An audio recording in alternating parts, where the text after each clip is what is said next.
Hi, everybody. LifeByMazak here. I am a psychic medium with lots of very interesting and cool services, and I have had the joy of great experiences with many clients and experiences in life, fun times, and I love to share with people. And of course, it has been given to me that it is my mission to share. So share I shall. I don't do a lot of videos with my podcasts. Generally, I do them just talking, but you got to evolve, right? So I wanted to talk a little bit about an experience I had just a few nights back. And it was one of those things that really puts into question your real beliefs and what you truly believe in and how much you really believe in it. Because it's one thing to talk about life after death and you know engage in those services even and looking at other lives and past lives and looking at and getting information that certainly seems to equate to that life really doesn't end, that it just changes and your consciousness shifts to another.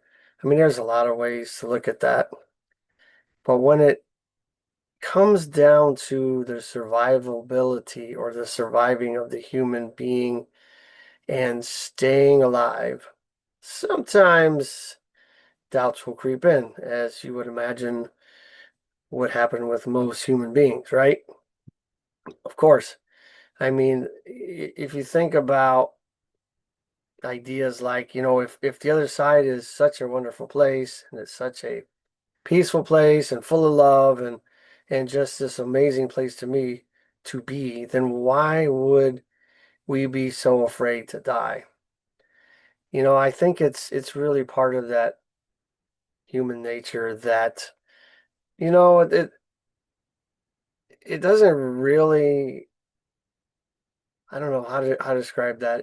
It's something that is hard to swallow that your beliefs could be reality. Because if you think about it, a belief or a truth that we have about whatever it is, in this case, life continuing after physical death, there's no way that we could really prove that. I mean, there are plenty of experiences I've had, regressing others, regressing myself, having regressions, looking at other lives, visiting the spiritual world or what I've been told was the spiritual world. But that doesn't mean that it's reality now, does it?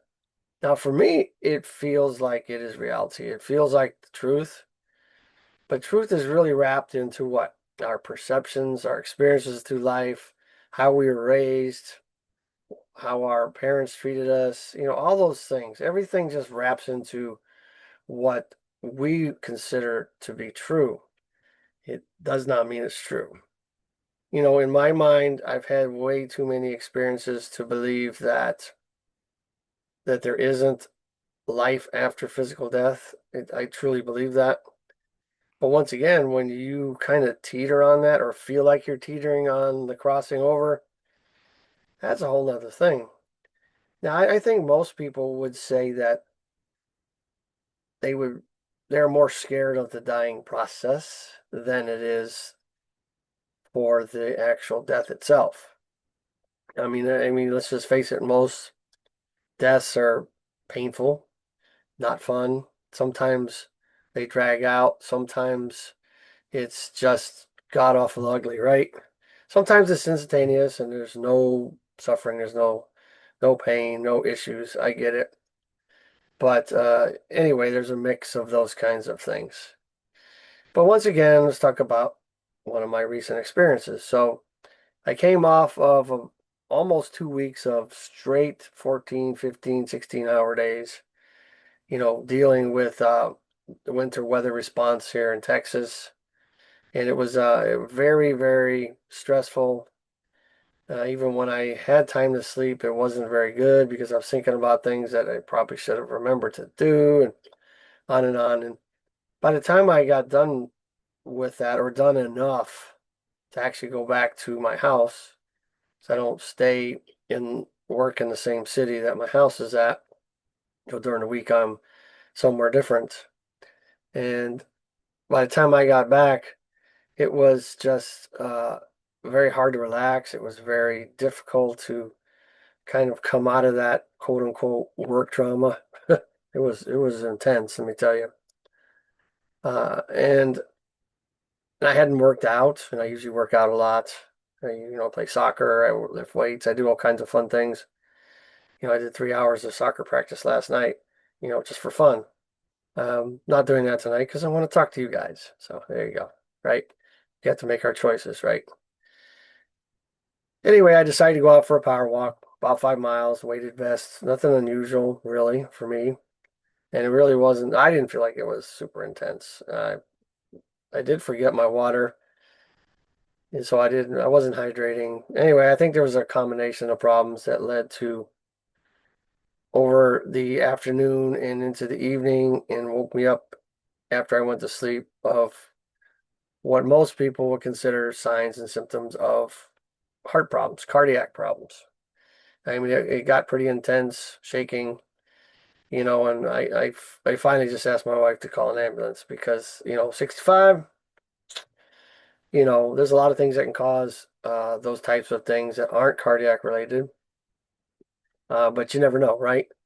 You got to pay attention to the signs. And so when it wakes you up, you got to go.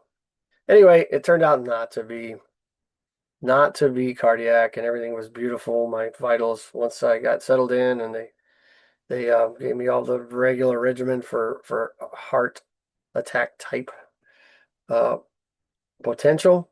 Everything kind of settled in. It was fine. My vital signs went down to glorious numbers. Actually, it was crazy. I mean, I didn't realize that they were that good. And so, anyway, got home 4 o'clock in the morning. They didn't keep me. But it really makes you, or made me think rather, about the fragility of life.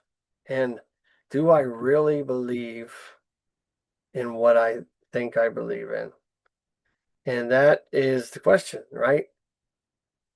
And I kind of battled with that for a couple days. And when you get older, it's even harder because you start looking at yourself and going, "Oh wow, this is eventually going to come to an end," and it's a very difficult thing to deal with sometimes, right? And I was really struggling with that, and I finally got what I thought was the lesson, that I simply needed to rest. My body needed to stop. My mind needed to stop. I just needed to relax, which is something, frankly, I'm not good at.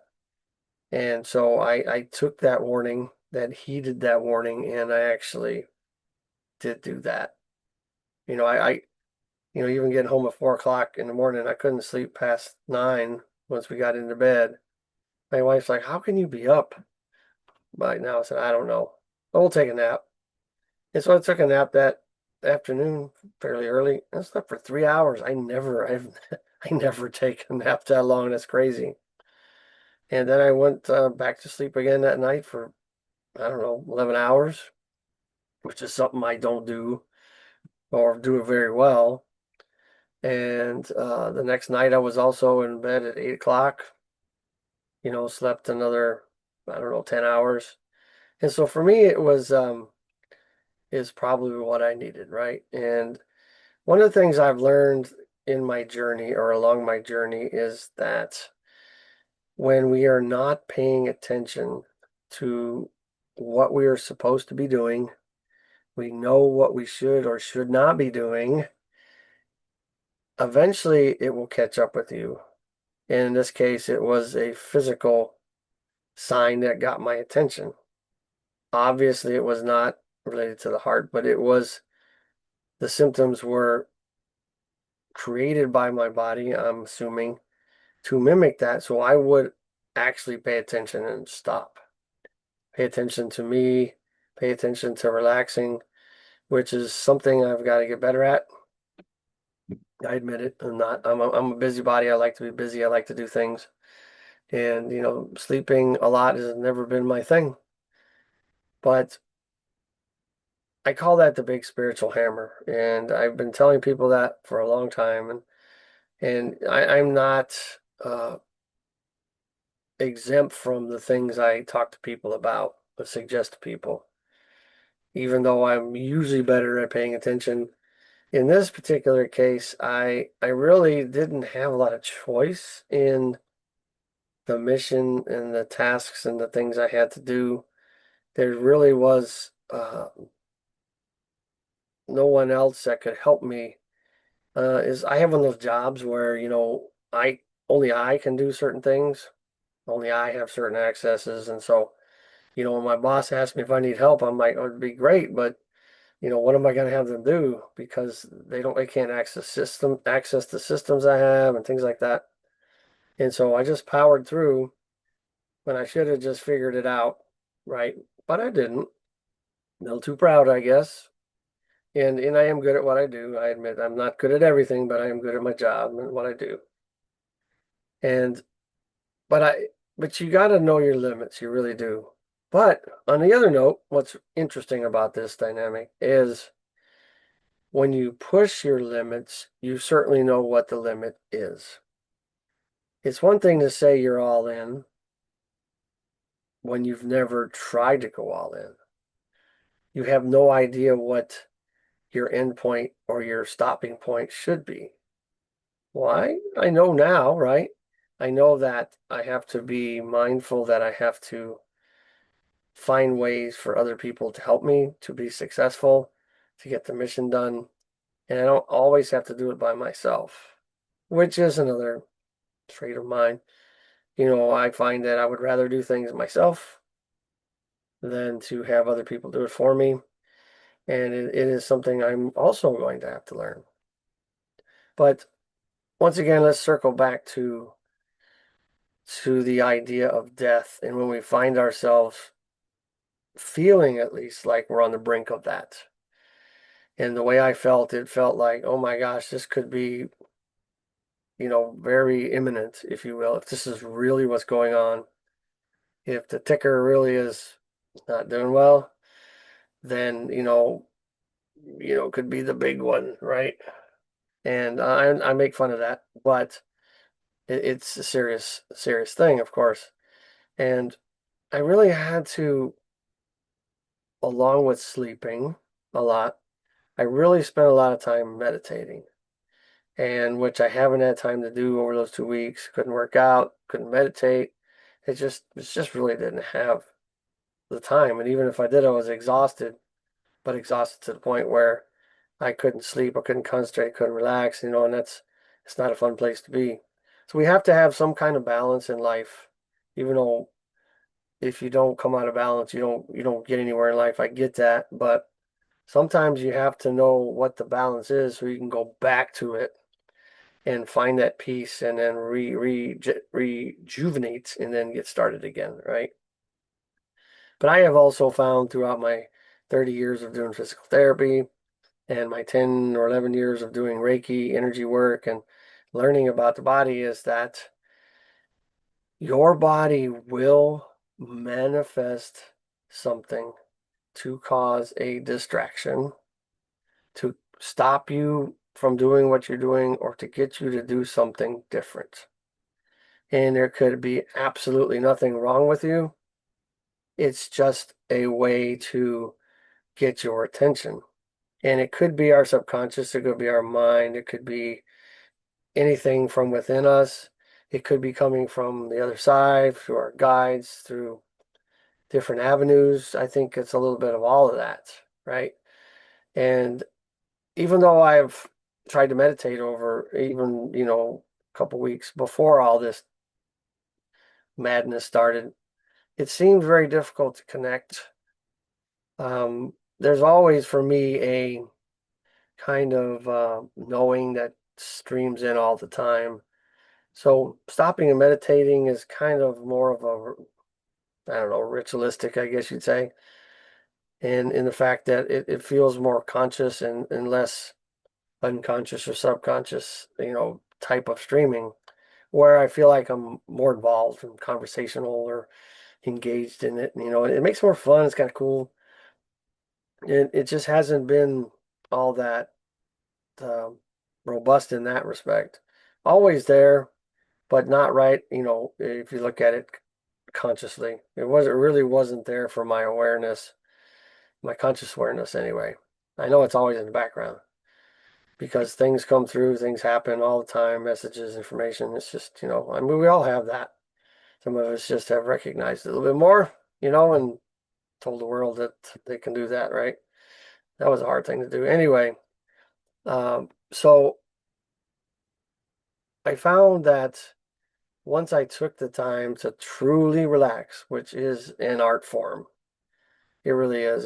To truly relax and let go and do nothing is a process that takes time for most people to learn.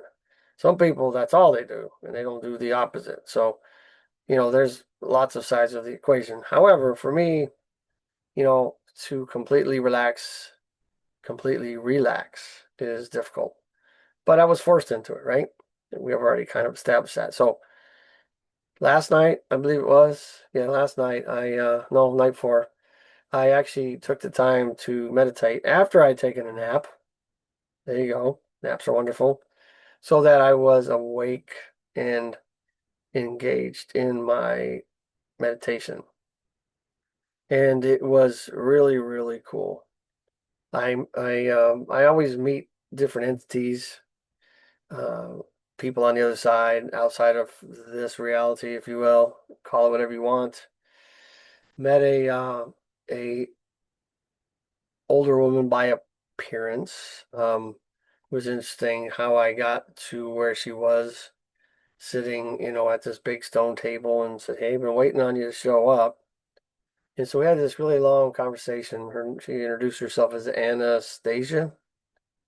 My wife says, "You have a lot of entities with the what begins with the letter A, A-N, in fact, you know." And so my primary spirit guide is Angel. That's what the name we have agreed on works for us.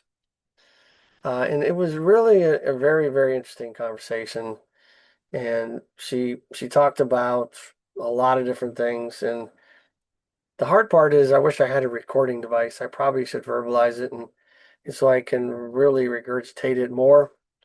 But there was a lot of interesting things, and she told me the same thing I'm telling you, that, you know, the message that they had to deliver was to get me to slow down and relax and make sure I'm taking care of myself and hydrating and drinking less coffee and all these different things that, you know, I know I should and shouldn't be doing. And we're always a little stubborn, right? But she was very kind about it. She wasn't, you know, stern or mean or wicked or anything like that. But, you know, it's like that really calm, motherly conversation. And she talked about the different realities and a lot of different things. And so I left that meditation much more knowledgeable, I think, and much more connected again, and much more in line with what happened, why it happened, and what I should do to keep it from happening again. Now, will I probably fall back again, perhaps, and overdo things? Quite possible. Kind of job I have, you never know. You know, something big like a winter storm coming through can hop in and it's all out, you know. But on the other hand, I enjoy knowing what my limits are in a lot of ways. I really do. You know, you really don't know how far you can go until you go as far as you can. Because when people say I've given 100%, you know, that's nearly impossible. It's absolutely nearly impossible, especially when you get these motivational speakers about talk about 120%, 130%. You cannot go more than 100%. And even when you think you're at 100%, you're likely not. Science shows that you're really maybe maxing out at 40%. We can do a lot more than we think we can. However, we obviously have a limit. Even those of us that go will. hit a brick wall. It just happens. And so I would like you to kind of take this story. I know this is a sort of about me, but there's a reason I'm talking about this is because I think that all of us need to pay more attention to the signs, the symptoms, the things that are coming into our life that seem just out of nowhere, just happen, things that don't make sense, especially physical or mental. And there's usually a reason for it. There's some kind of someone poking the bear, going, you know what? Things need to change. Things need to be different. You need to go in a different direction. And if not, then you are going to stop right here. And so I just think that every day, well, I should say, I don't think, I know every day there's signs throughout your day, throughout your life, in dreams, what people say, um, numbers that keep popping up, the same color butterfly that flies by every day. All these things that seem coincidental are really not. I think synchronicity is more about what happens in life than coincidence. The difference is synchronicity means it's aligned as part of your life. See, how do I describe it? I think it's that. Coincidence just means just random things happen that seem to align. But synchronicity is more alignment on purpose or not by accident. Those were difficult to say. I think you know what I'm saying. Synchronicity is something that is meant to happen. And when you really pay attention and look at it, you go, that was really meant to happen, right? I mean, there was, people, I know people that get let go from jobs, just for some odd reason.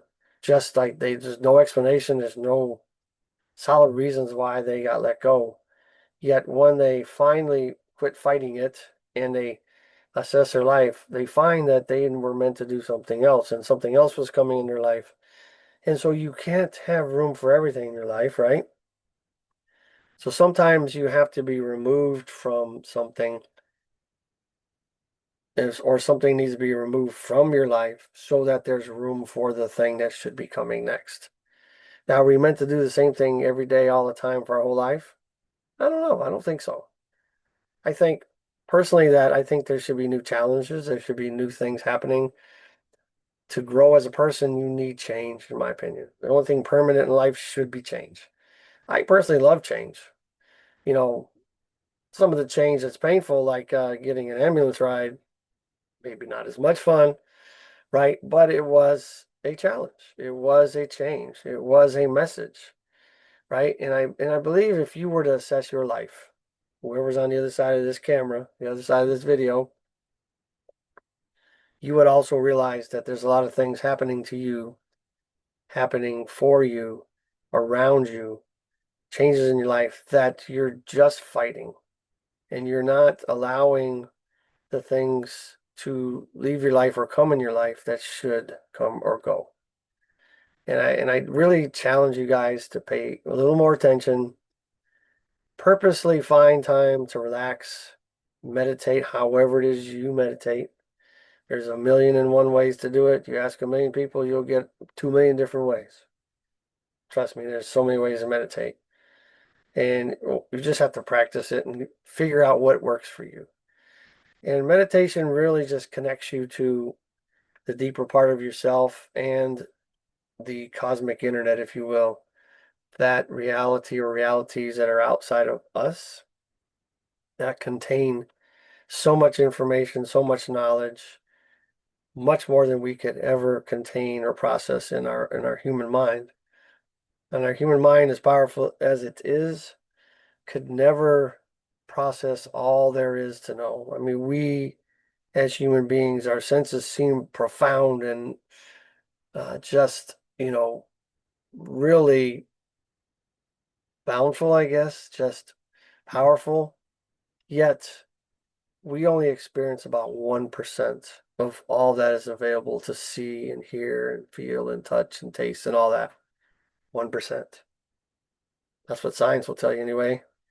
And so that would mean that there's a whole lot more that we are not physically tuned into now.